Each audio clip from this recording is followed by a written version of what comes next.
राष्ट्रीय समाज पक्ष ने शाहू जयंती की शुरुआत कर दी है और ऐसे में हर पार्टी को एक सबक देने का काम किया है। आज हमारे साथ महादेव जानकर जी हैं जो कैबिनेट मंत्री हैं और कार्यकर्ताओं को लेकर आज अपनी विचारधारा सामने रख रहे थे। विचार के साथ साथ चिंतन और मनन करने की बात की हमारे साथ खुद है। सर, आज के बारे में क्या कहेंगे? आज जो कार्यक्रम हुआ, आज राष्ट्रीय समाज पार्टी अंधेरी के यूनिट के हमारे अशोक पांचाल जी के नेतृत्व में शाहू महाराज की जयंती मनाई।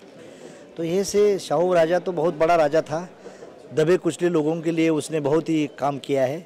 तो उसका मान सम्मान रखना हमारी ड्यूटी है, क्योंकि शाहू ना होते तो हम कहाँ नज़र में आते थे। इसलिए दबे कुचले के लिए कुछ करना चाहिए। हमारा दल ही ऐसा है जिसके साथ कोई नहीं उसके साथ हम हैं, ऐसा नाहिरे वर्ग के लिए हम काम करने वाले आदमी हैं। तो और हमारे पक्ष पार्टी के कार्यकर्ता भी आए, उसको भी थोड़ा पहचान करें कि भाई हम कितने आगे हैं, कितने छोटे हैं, क्या है, तो वो एहसास करने की कोशिश किया है।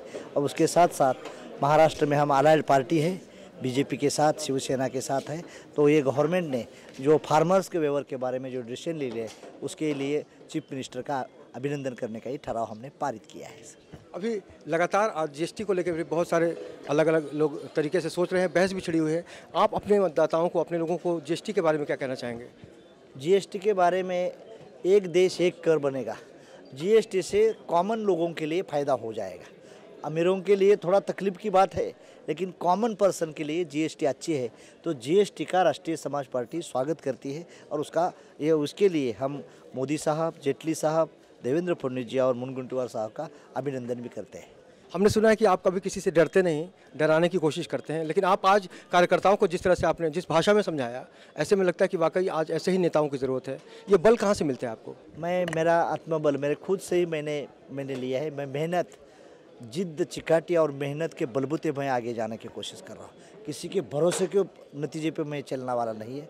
खुद लोगों को मैं बताना चाहता हूँ कि भाई तुम इतना बुलंद बंदो ताकि आगे वाला कोई नहीं आपके बारे में सोचेगा। इसके लिए हम डेडिकेशन, डिवोशन और डिटर्मिनेशन के हिसाब से हमारे पार्टी का संगठन बढ़ा रहे हैं।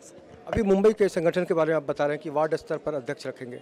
हाँ, हर वार्ड में 227 वार्ड है, वो वार्ड के लिए मैं एक दिन दूंगा कि बूथ कैसा फॉलो करना है, कैसा क्या क्या करना है, इसके बारे में राष्ट्रीय समाज पार्टी का ढांचा बढ़ाने की हम रणनीति बना रहे हैं। सर, अगर हम मीरा भाईंदर की बात करें तो बहुत जल्द चुनाव होने वाले हैं, वहाँ पर किस तरह की भूमिका रहेगी आपकी? मीरा भाईंदर में हमारे भगत जी है, प्रेसिडेंट है वहाँ। हमारा वहाँ ताकत कम है, लेकिन ताकत कम से भी कुछ जुड़ने की कोशिश हम कर रहे हैं। परसों हमने एक छोटा सा मीटिंग भी ले लिया है, लेकिन मुझे भरोसा है कि वहाँ भी 25-30 तक हमारी सीटें आएगी। और शायद मैं कोशिश कर रहा हूँ, अब बीजेपी ने हमें अलायंस लिया तो हम तैयार भी हो जाएंगे, लेकिन बीजेपी बोलेगी कि जिसके पास दम है उसके साथ हम हैं। तो हम वो भी सोच रहे हैं कि नहीं लेंगे तो हम खुद के बलबूते पे तैयार रहें। ये हमारी शुभकामनाएं हैं और आने वाले दिनों के लिए आपको बधाई। तो कुल मिलाकर कहा जा सकता है कि जब इस तरह की सोच वाले नेता जनता के बीच जाते हैं तो जनता को भी एक ऑप्शन मिलता है और उसी ऑप्शन पर अगर नेता खरा उतरता है तो उस पार्टी का नाम होता है राष्ट्रीय समाज पक्ष। सदानंद शेट्टी के साथ अवनींद्र आशुतोष, इन 24 न्यूज़, मुंबई।